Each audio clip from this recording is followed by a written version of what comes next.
Curious to see what the head count is today.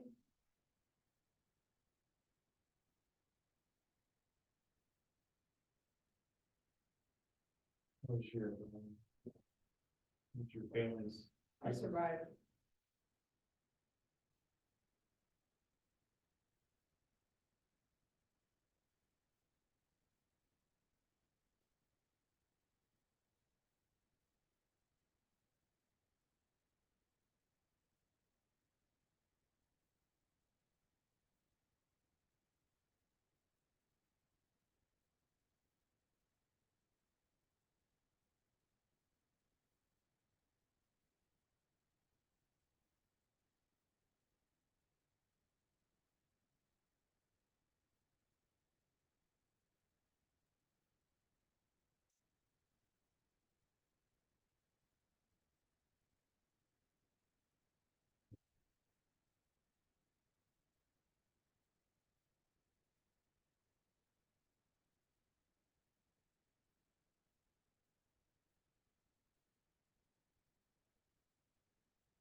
First closing of the year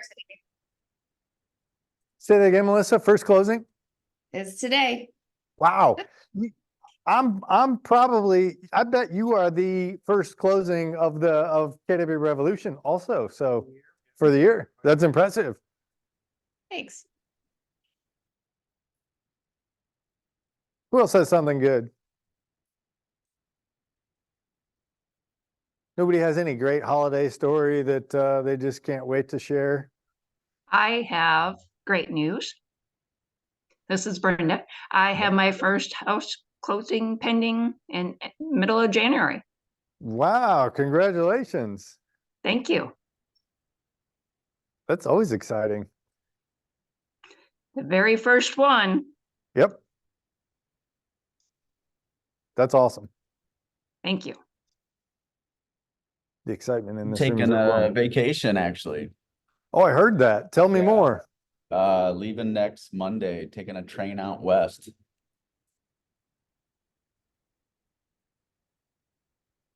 Next Monday, and you're gone for like a week, is that right? Yeah, 1 week, taking a train out to Colorado and then just driving around the mountains for that following week. And then That's great. That's great. I've been in Florida for 10 days. I was just telling Ryan this morning. I've been in Florida for 10 days, which is a long vacation for me typically. And I found myself about Wednesday of last week going, all right, I'm ready to get back to work. And yet I didn't. I pretty much stayed fully checked out. So, I think my thought is that it felt good at the time, but this morning it's starting to feel a little bit irresponsible. So, we're going to see what the price tag is for that much relaxation. Anything else? Anybody else got anything good? You are official. That's very good. That's that's very good. All right. I have one more thing, BJ. Yeah, share away. I actually joined the Tucker team too. Ah, congratulations. I heard those rumors that maybe that was going to be happening as well. Yep, it's official. Thank you. That's awesome. Congratulations. Yep, thanks to Mr. Ryan hanging out up there. All right. So today's not a total waste of time. We're going to go through a handful of things that we got going for the month of January. Pretty much the training calendar as you know it. So we have our team meetings every Tuesday at 9. Those will happen every week. We have Capra calls every week at 9 o'clock. I don't know what ALC training is on Wednesday, the 3rd. I don't think that's actually a thing. So basically this month, we're pretty much down to pretty standard stuff. And we'll talk in a minute kind of about some other stuff that may be coming up that doesn't show up on the calendar. Anything I need to worry about? Family reunion. Anybody got a family reunion ticket yet? A lot of short hands. Melissa's got one. We have a relatively small group right now set up, 4. So 4 agents plus leadership or 4 total? Because I think there's 3 leadership. Anyway, so I know that there's a handful out there that have been talking about it and going, I'm thinking about it. I don't have a ticket yet or whatever, but Dawn says she just booked, so great. She's gonna love it. I promise you, it's gonna be good. There's a lot of good speakers. Follow this QR code to get your ticket, and we can communicate with Adam or somebody about our additional. What am I thinking? Hotel reservation accommodations and such. Got the ticket already. Yep, as well as ourselves. Get that squared away. Since it's January, it's probably not too early to be talking about this. Did you know that you have to renew your license by April of 2024? Not you, but some other people. If you are newly licensed, you have, not if you're newly licensed, everybody that's licensed has to renew their license in April of 2024. So if you go to IllinoisRealtor.org, you can go to this education lookup. It'll go through the whole process, but go through all of your CE requirements. It will actually also provide you a link to your CE that has been completed. If you've completed it and registered it, it all shows up there. It's actually easy, but it's super confusing. So if you have problems with it, come find me and we'll talk through it. But just remember, you don't get a pass. Good? ALC. We had our first 2024 ALC meeting in December, which is odd, right? Because we were a little bit early, but we kind of have some important business that we wanted to get to. And I wanted to share with you some of the results that we came out of our ALC meeting from last month. So 2 big things. The first one is E&O insurance. Does everybody know what E&O insurance is? Yes.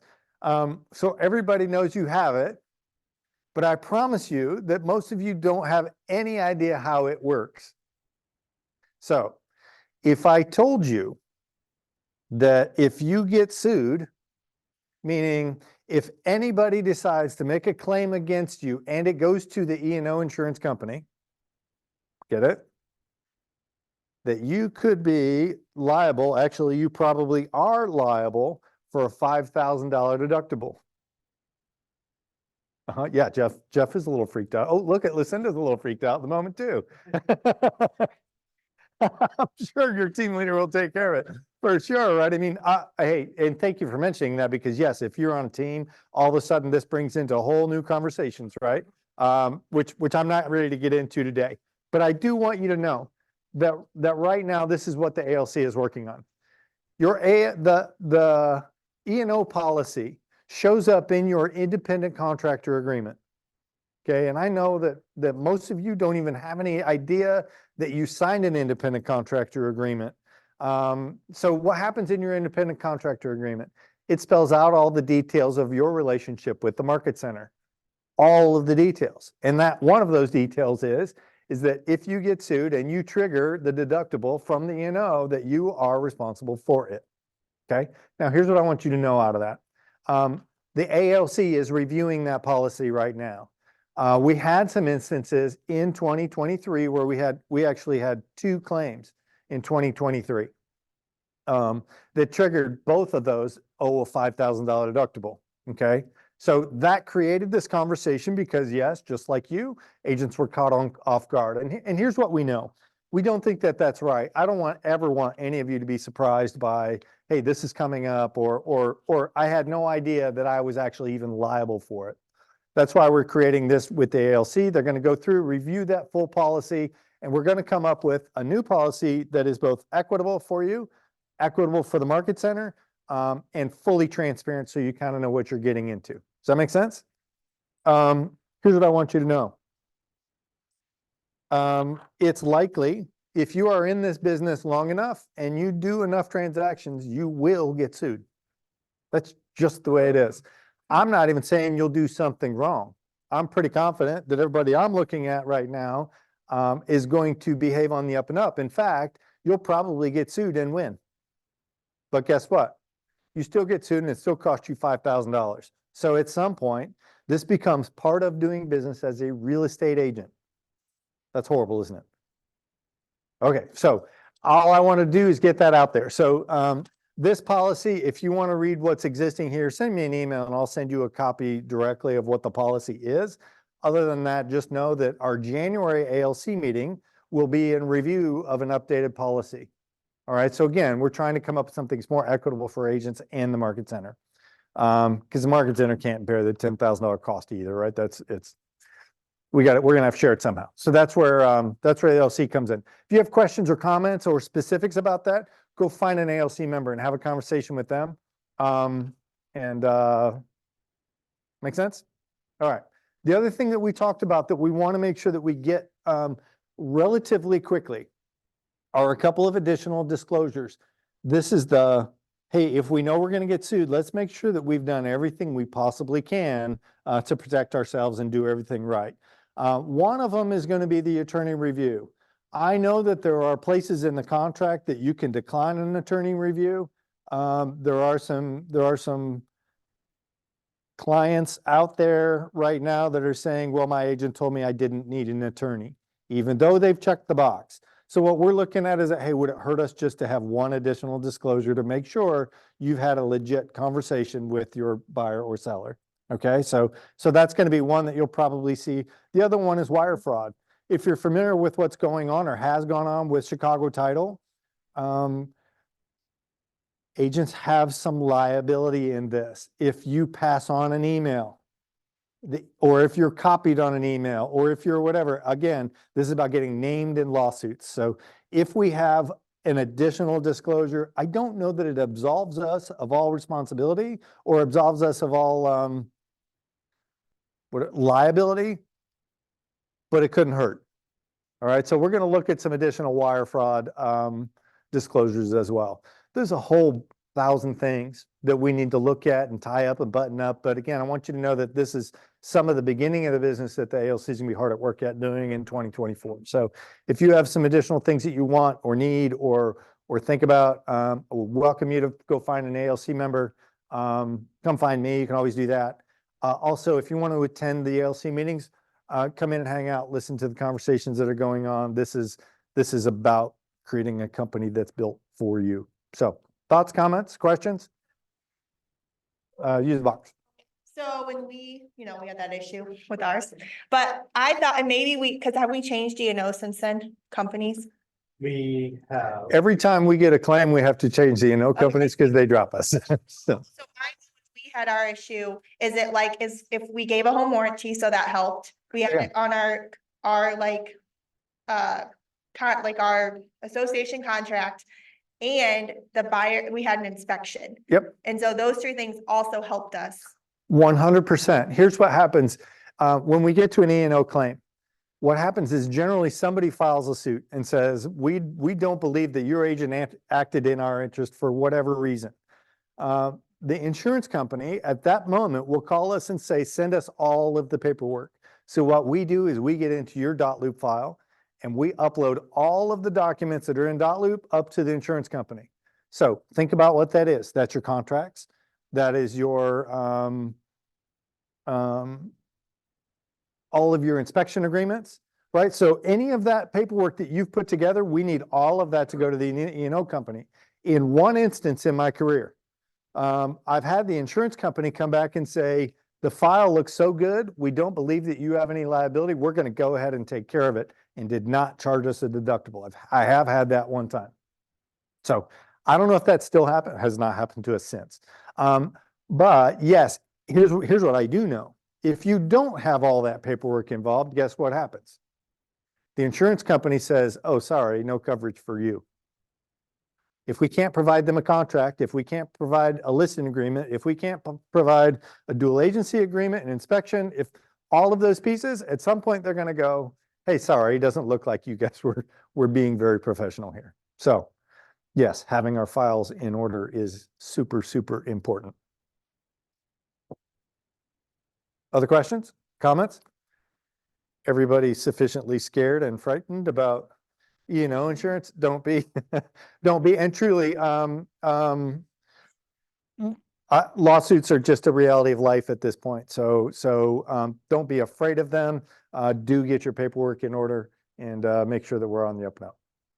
And put $5,000 in a checking account somewhere where you know you can pay it. I'm kidding. I'm kidding. I'm kidding.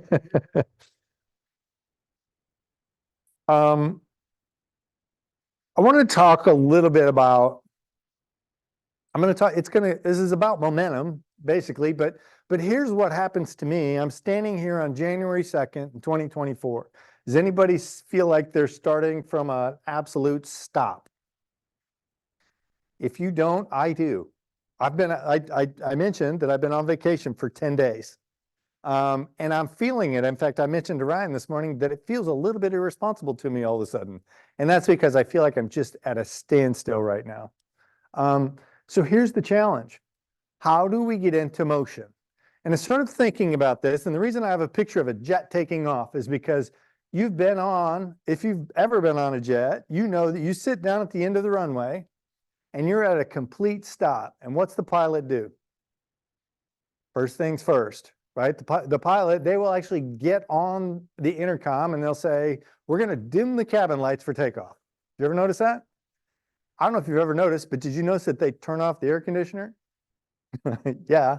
I don't know what else they do, but they do some other things. But the reason for those is not because they want it to be calm and peaceful in the dark. They're not trying to keep you dark. They're not trying to they're not turning the air conditioner off. It has nothing to do with your comfort. It has everything to do with maximum thrust. They want to shut down all the non-necessary systems so as much power goes to the engine as they can possibly get. If anything goes wrong, they have power left over. But they also know that they need maximum performance from those engines to go from 0 to 100 miles an hour as fast as they can get there. Most runways, they get about 8,000 feet to make that happen. Guess what happens if they don't make it in 8,000 feet? We don't want to know, right? Right? So they do everything they can. This is maximum thrust for takeoff. It occurred to me that that's where we are today. That's where I am today. I don't have momentum because I've lost it over the last 30 days, certainly in the last 10. But Christmas, the holidays take its toll on there. Here's the challenge now with momentum. What do you do first? Thought about it?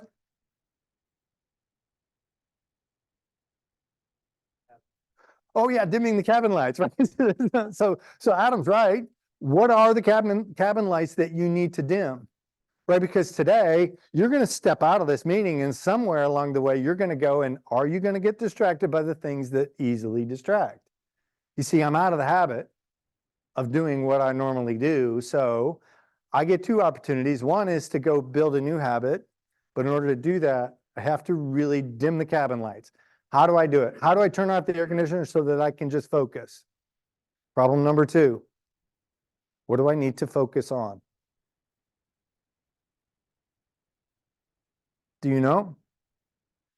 What will you focus on today in order to give you the maximum thrust for your business? Because again, you're going to get about 30 days. You're going to get about January, and we need to be in absolute motion. This is the pro time that we talk about, right? We talk about it in December, and what were the activities you were doing in December? Well, I can tell you right now, I've lost momentum.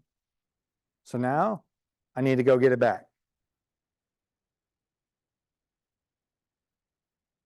Comments, questions? I think, many years, it used to really excite me about the end of the year because January 1st is a whole new slate.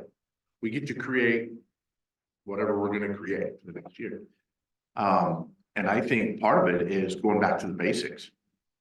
Contact your data, your database and any prospecting that you've been doing leading up to the lull in the marketplace. In other words, a week before Christmas, probably things kind of shut down.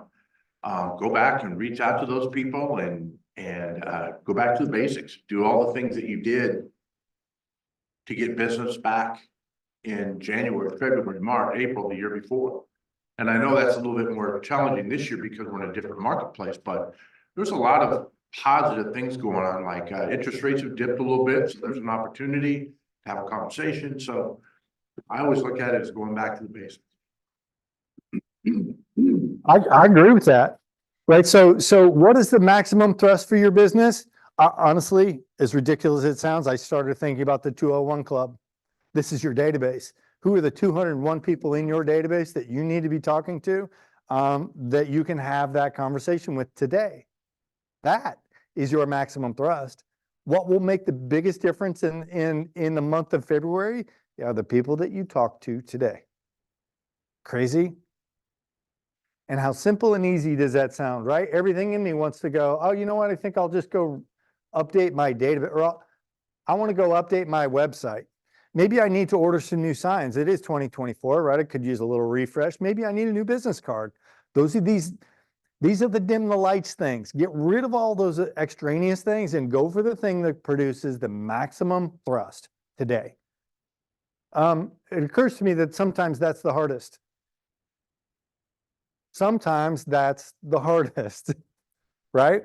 And the reason that I need to get rid of all those little simple distractions is because this entrepreneurial style, I'm going to go out there and do whatever is easiest for me.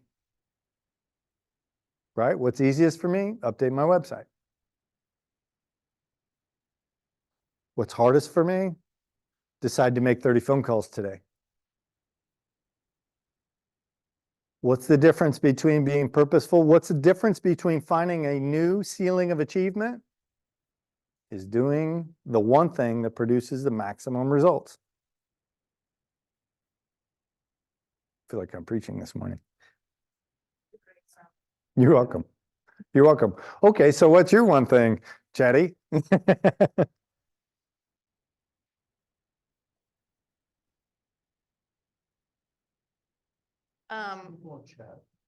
We are in the middle of redoing CMAs and sending out updated CMAs for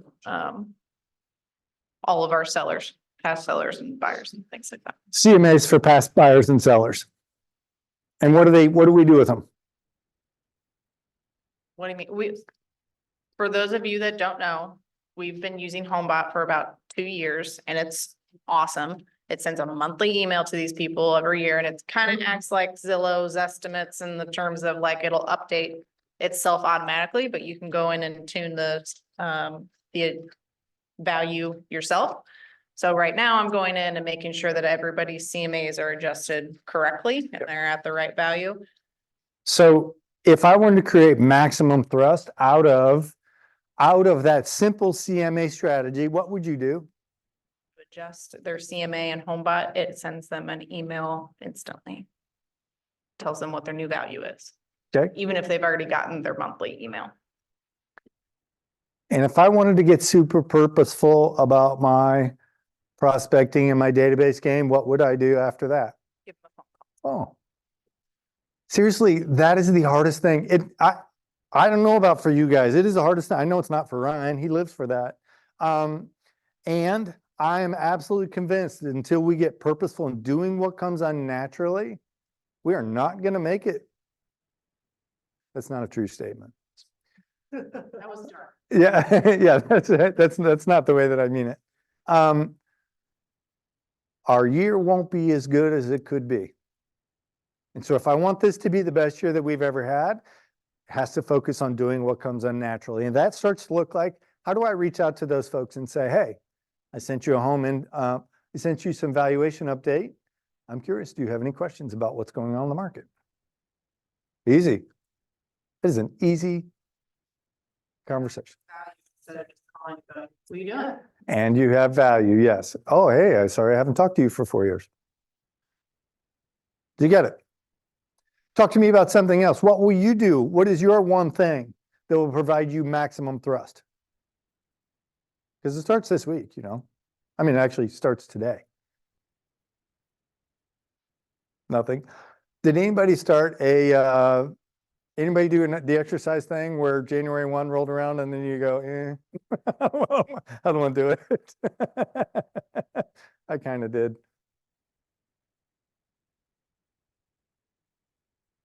That's kind of where we're at.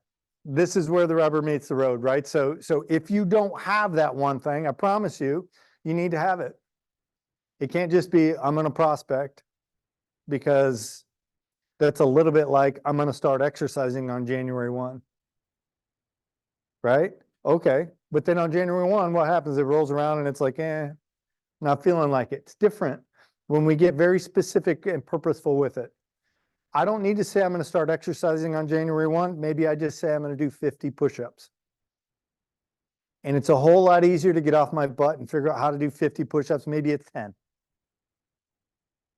I'm going to start prospecting in 2024. Well, today's the day. If you made that commitment last year, guess what? You don't have, your time is out. Now the problem lies in how specific are you? I'm going to start prospecting might mean I'm going to connect with 10 people today. I'm going to make it with 10 phone calls today. Get purposeful. This is our wake-up call because it is 2024, and I'm pretty sure that this year is going to be just like last year in the sense that I'm going to blink my eyes and we're going to be doing white elephant again. Right? So I'm not ready for that. I would like for this to be the best year ever. That's my intention, and making it happen. Comments, questions, ahas? None? Everybody's stunned into silence. I know, right? I can't believe it's this time of year. It's 9:30 already. What time? Wants and needs. We got anything coming up we should know about?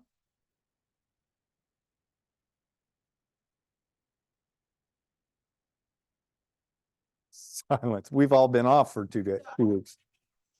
It's 324 East Arch Street, but it's like a total gut. So there's any Peoria agents that knows someone who wants to go in and like redo it. It could be a 4-bed, 1.5 bath. How much? I think we're at like 38,000. 38,000 on Arch Street. Wants and needs? If anybody doesn't have anything, if you haven't looked at MRED yet today, considering we've been looking at 3 listings for the past like 2 weeks, there's already 9 listings in MRED up today. It's really interesting. So Yeah, you do know that somebody has been waiting until the first of the year, so hopefully I say hopefully, we should see some inventory spike here in the next couple of weeks. Who knows what demand's gonna look like right now, right? I expect it's gonna be very, very strong. all of the indications suggest it's going to be strong. So we'll see what plays out. We're hard at work right now doing some year-end statistics. By next week might be a little bit ambitious to be able to say that, but certainly by the middle of January, we're going to be able to pull out all of the 2023 statistics and be able to share that kind of how our year was or a year end. So wants and needs. What I about all have those buyers? I'm gonna be listing a house next Tuesday that is on East Peoria, Old Peoria Road, or Old Peoria Court, which is really close to Rivian. It's a ranch with 3 bedrooms, 2 baths, 2-car attached garage on 0.4 acre. It needs some work, needs some cosmetic and probably new mechanicals, but it's gonna be at 150. But the location is ideal for Rivian. Sounds like a good rental property. Yes.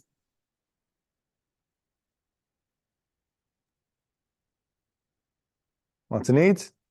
Going. All right. It's 9:30, plenty of time to get out and get started on that maximum thrust activity, right? So I'm glad you joined us for today, and here's to a great 2024.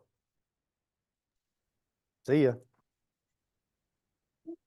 Thank you, BJ.